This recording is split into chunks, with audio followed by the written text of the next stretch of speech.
नमस्कार। तो चलिए आज थोड़ा समय में पीछे चलते हैं, सीधे 1947 के भारत में। हाँ, आजादी का साल। बिल्कुल। आज की हमारी बातचीत इसी पर है कि उस समय रुपए की असल कीमत क्या थी और आज मतलब 2025 के मुकाबले जिंदगी कितनी अलग थी। हमारे पास कुछ लेखों के अंश हैं अच्छा, जो उस दौर की एक झलक दिखाते हैं।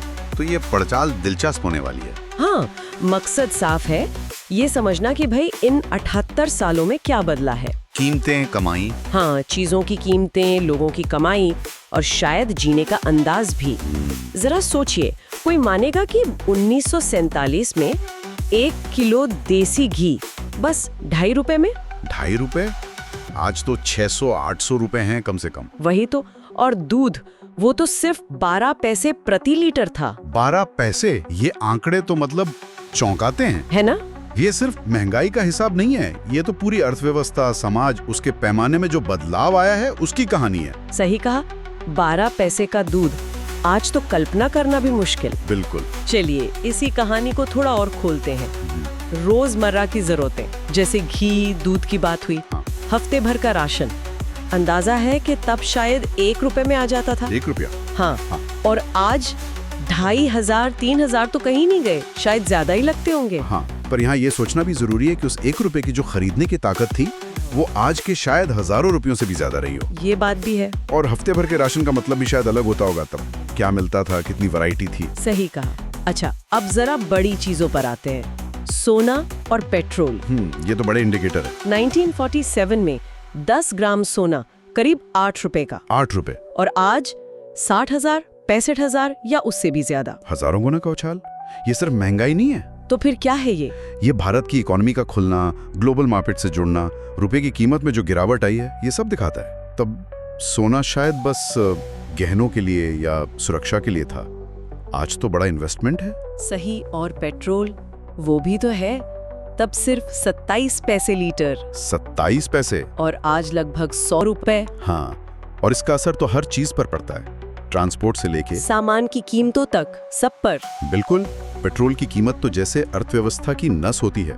27 पैसे से 100 रुपए, ये दिखाता है एनर्जी पर हमारी निर्भरता और लागत कितनी बढ़ गई है। अच्छा, सफर की बात करें तो 1947 में दिल्ली से मुंबई ट्रेन टिकट हाँ, करीब 140 रुपए का। ओके।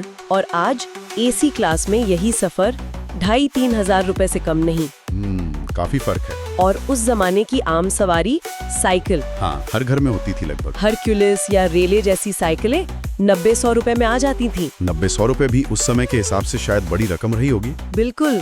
आज एक ठीक ठाक साइकिल भी 8,000-12,000 की आती है। सही बात है। 100 रुपए की साइकिल उस समय की कमाई के हिसाब से देखें तो शायद ये एक बड़ा खर्च था। मतलब ये सिर्फ आने जाने का साधन नहीं, एक तरह का स्टेटस सिंबल भी रहा होगा। हाँ, हो सकता है।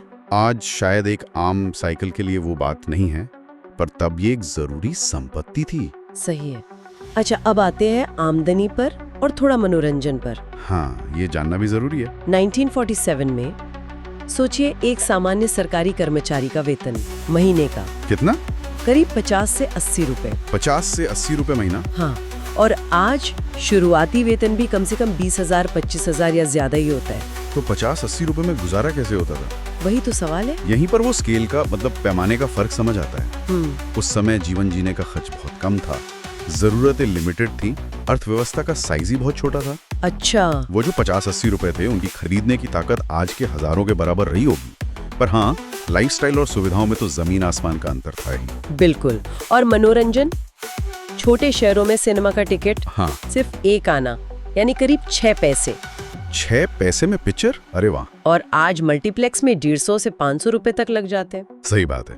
तो ये सारे आंकड़े मिलकर एक ही तस्वीर दिखा रहे हैं। हाँ, कि बीते 78 सालों में भारत सिर्फ बदला नहीं है, बल्कि आर्थिक और सामाजिक रूप से मतलब पूरी तरह ट्रांसफॉर्म हो गया है। ये सिर्फ इन्फ्लेशन या महंगाई नहीं है, ये डेवलपमेंट है, इनकम ग्रोथ है, लाइफस्टाइल में जो बुनियादी बदलाव आए, ये उसकी कहानी है। तो निचोड़ यही निकलता है कि रुपए की कीमत, उसकी खरीदने की ताकत, उसमें तो जबरदस्त गिरावट आई है। हाँ, बिल्कुल।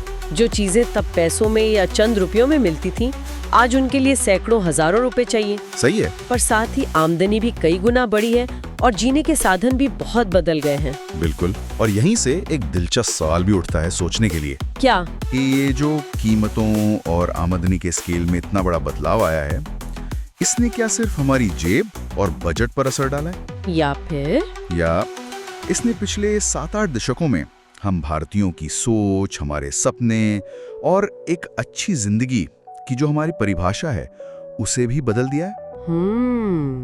ये सोचने वाली बात है। हाँ, इस पर विचार करना जरूरी है।